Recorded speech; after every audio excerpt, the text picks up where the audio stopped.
I've been attached with the feeling of them waking up with you by my side.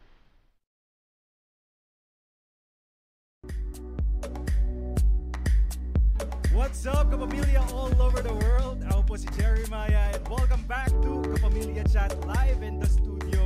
Kapamilya, we are now streaming via can'tbuymelove.abs-cbn.com/chat and also live na napapanood na tayo sa official Facebook and the YouTube pages. Happy Friday muli sa inyong lahat mga kapamilya. And before we started, napanood na nga natin ang teaser sa final episode ng Can't Buy Me Love na mapapanood na po natin mamayang gabi. Kaya naman to join us this afternoon for the first time here sa studio ng Kapamilya Chat, i-welcome natin, we have Donnie Pangilinan and Bel Mariano! What is up, people of Yahoo! Finally! Hi Donnie! Hi Bel! Jeremiah, alam mo, sa Zoom lang tayo nagkikita Totoo nga. And finally now, live in the flesh. Dito Diba? na physically. Yung last time, pre-pandemic ba? Tama? Usapan natin. Grabe. Yung last Kapamilya Chat in the studio ni Donnie was pre-pandemic. Bakit ikaw ba? Sobrang bagets. Si Bel, parang Zoom alone. kasi ako eh. Oo nga siya. First time in the studio. And Diba? together first time. What an Welcome honor, to guys. Kapamilya Chat. Thank you po. Palakpakan, everybody! Maraming salamat. Maraming Bati sa salamat. ating mga kapamilya, Bel. Gusto niyo bell, galing. Okay, we have 2 bells po. Guys, ako po yung pangalawa. Ayun. Bati sa ating mga kapamilya. Hello mga kapamilya. It's so good to be here. Thank you. It's so nice to be back here. Hello po, mga kapamilya. We love you. Ayan na nga, mga kapamilya, Donbell fam. Happy Donbell Day today, no? Yes. So, tutok lang sa lahat ng ating mga kapamilya dahil marami po tayong inihanda for Donnie and Bell. But first of all, congratulations. How was your day so far? Dahil ito na nga, finally mamayang gabi, mapapanood na natin ang finale.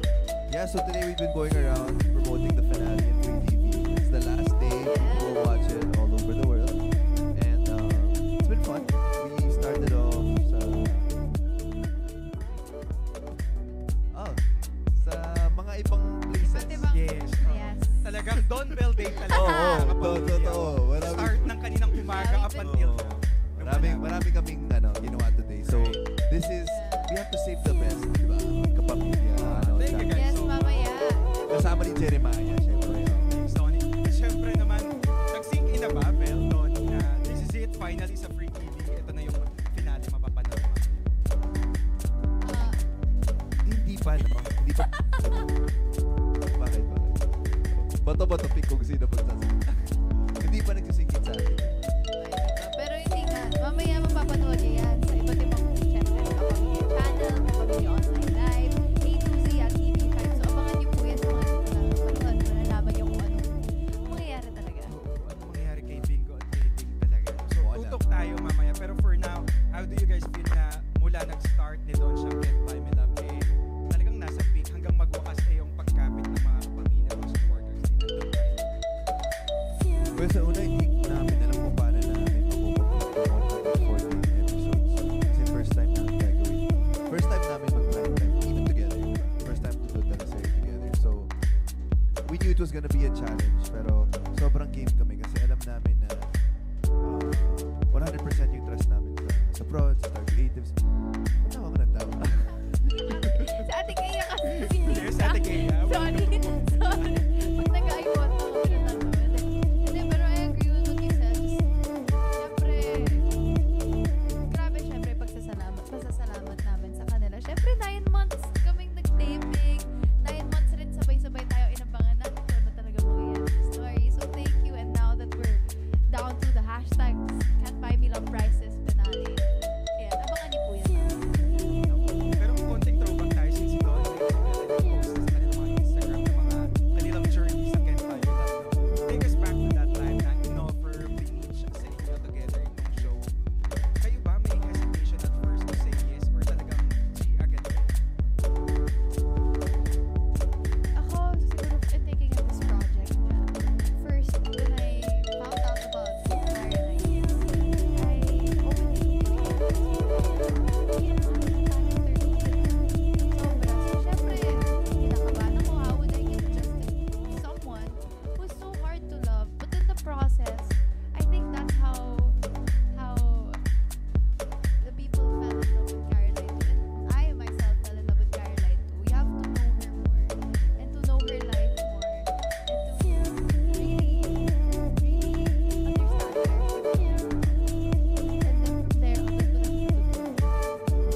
paano ko i-handle yung Bingo Mariano kasi sobrang layo talaga sa personality ko.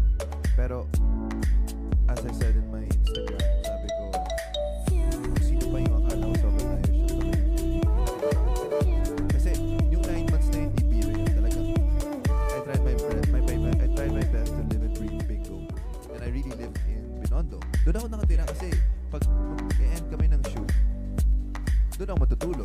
Tapos next day, shoot ulit doon. So, feeling ko talaga, naging part ako ng community doon. And yung culture doon, sobrang mix nila. Yung culture, the food, you know, the Chinese Filipino. Being a part of something that's been here in the Philippines for so long, really been rooted here. It's a different experience. And ako, feel ko, taga doon ako, di ba? Maglalakad ako dun sa mga alye, tapos kakausap ko yung mga nandun, mga basketball kami.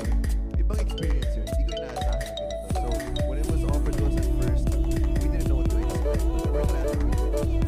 Nakakatuwa na yung Binondo, parang tourist spot na siya for Ken Five. Ang daming mga kapamilya natin na i-stitch yung photo nila beside dun sa photo ni Ling and ni Bingo na parang dito nag-shoot, dito sila kumain or something.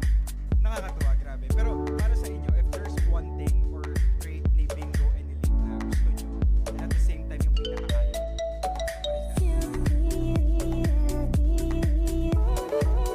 How Caroline doesn't give up. That easy. As in, if she really wants to find like to find out something, or like if she really wants to do something, she really will do it. And it's not easy. It's not easy for you to pull her down. So that's one trait na I love about Caroline. Talagang pinaglalaban niya kung anong gusto niya at alam niyang tama. And kung anong ayaw ko kay Caroline, siguro yung pagka, at first not anymore. Siyempre nakilala niyo si Victor. Pero nung una, she's so uptight. She's so reserved na parang no one can get in her life. Yeah, so yun. You're my kidnapper. Isn't it The so cool? mastermind. Hindi pa. Hindi, kidnapper muna tapos mastermind. Ngayon ko lang na parang nag-start tayo dun na you're my kidnapper. Tapos sa dulo, ako talaga yung kidnapper. Yeah, galing mo. ayun na nga, abangan natin